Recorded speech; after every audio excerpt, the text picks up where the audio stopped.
What's going on, everyone? Jeremy Ritz here. Courage pays better than fear. Here with an earnings preview of SoundHound, who will be reporting tomorrow. That is going to be Thursday, August 7th, 2025. And this video is dedicated to my man, Paulo P-Rod. This one goes out to you, brother. I hope that this earnings report turns out as you like it. And we're going to just jump in here and take a look at where things are on SoundHound today. Again, for those of you who are not familiar with this company, let's just take a look at what they do. And you can see SoundHound Inc. engages in the development, owning, and commercialization of voice, sound, and natural language artificial intelligence technologies and related activities. So essentially, it's a sound artificial intelligence company. And it is rather affordable right now, trading at $10.67. And if we take a look at what some of the forecasts are for this company, we could see that there's a maximum price of $18 on it, an average price of $11.83, and a minimum of $8. And right now, analysts rank this as a buy. But if you go back to December, I want to show you guys this. SoundHound did make a big run. It made a new all-time high up there at $24.99. So there is upside potential on this stock. Obviously, like everything else, it was beaten up by the entire tariff announcement. But what we want to know is what is in store for this stock as it approaches earnings on Thursday. So again, right now we are having a bit of a red day. We are down about 50 cents, and you can see that the price action right now is currently below the 50 simple day moving average. And it was above the 200-day yesterday. It wasn't that long ago, but today it's gotten rejected. Now, two things could be weighing on this ticker. Number one could be AMD earnings, which they got punished. They're in the doghouse today. SMCI went down, but also two, the fact that President Trump announced that tariffs on chips would be announced soon. So there could be some weakness weighing on the tech sector. We could see that EMA on the daily right here at 1058, which is right around where this thing bounced.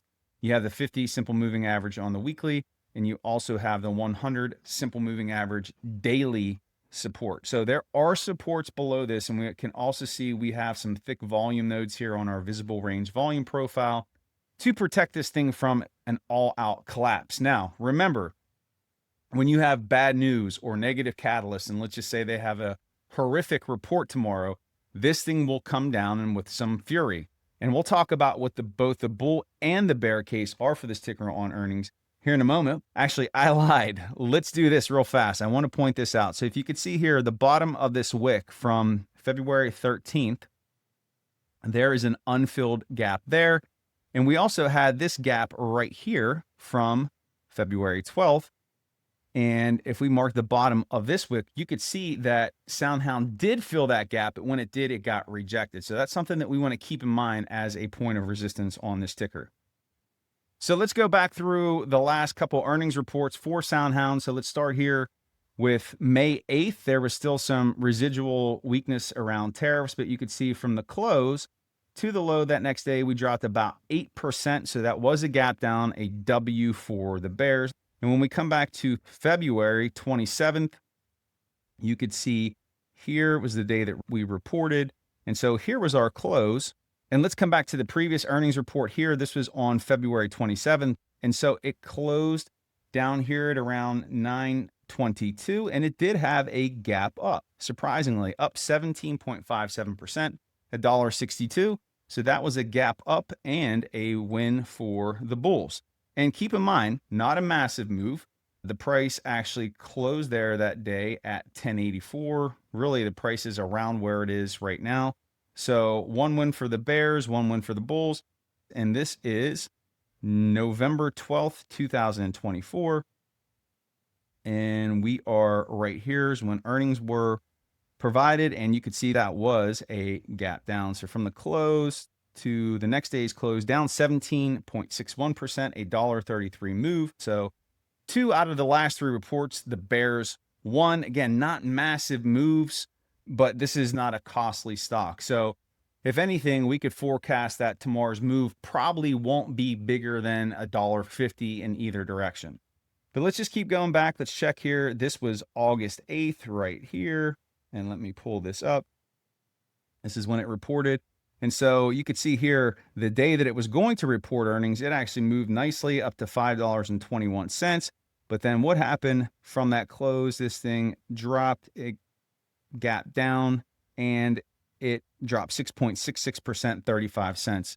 So again, not a huge move, but that one goes to the bear. So 3 out of 4. And then let's take a look at this last one. This is May 9th, 2024.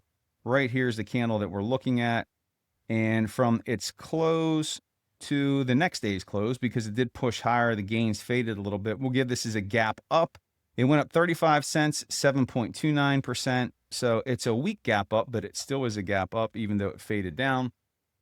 And so out of the last 5 reports, you can see that SoundHound gap down, gap up, gap down, gap down, gap up. So 3 of the last 5 reports have been owned by the bears. And let's just take a look at what has happened following those reports. So after this gap up, it sold back down into the 200 EMA.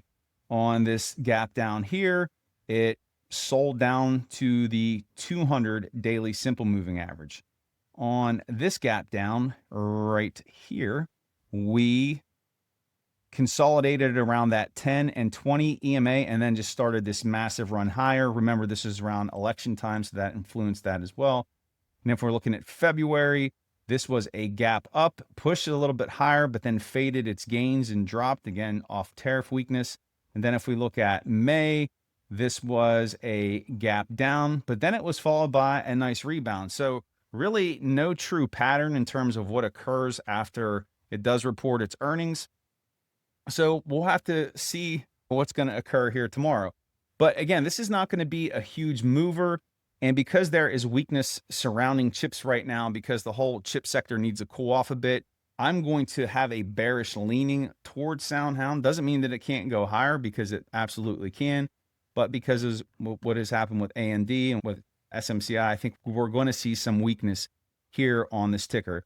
So we still have a full day of trading to go. If it takes out this lower wick here, the bulls could be in trouble, and this one could come down pretty significantly. So I'm going to stick with this support here at the 100 SMA on the daily. This thing could come down to 998. So this is going to be our bear case on earnings.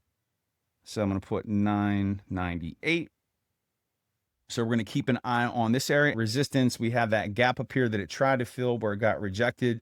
You have lots of sell orders here. But again, I'm just going to go conservatively from where it is and give it a $1.50 move. I don't see this thing moving significantly off of where it is. So we'll go $1.50. That'll be $12.19. And that will be the bull case on earnings. Bull case on earnings, $12.19. And we're going to monitor this and see what happens. Again, I'm leaning more towards the bear case because the weakness surrounding chips, what has happened with AMD and SMCI, but this is why we play the game. Let's see what happens. Please leave a comment. Let me know what you expect to happen with SoundHound, and I'll see you back here for another earnings preview. Thanks so much for supporting, and make sure you subscribe. Take care. It's losing its bite.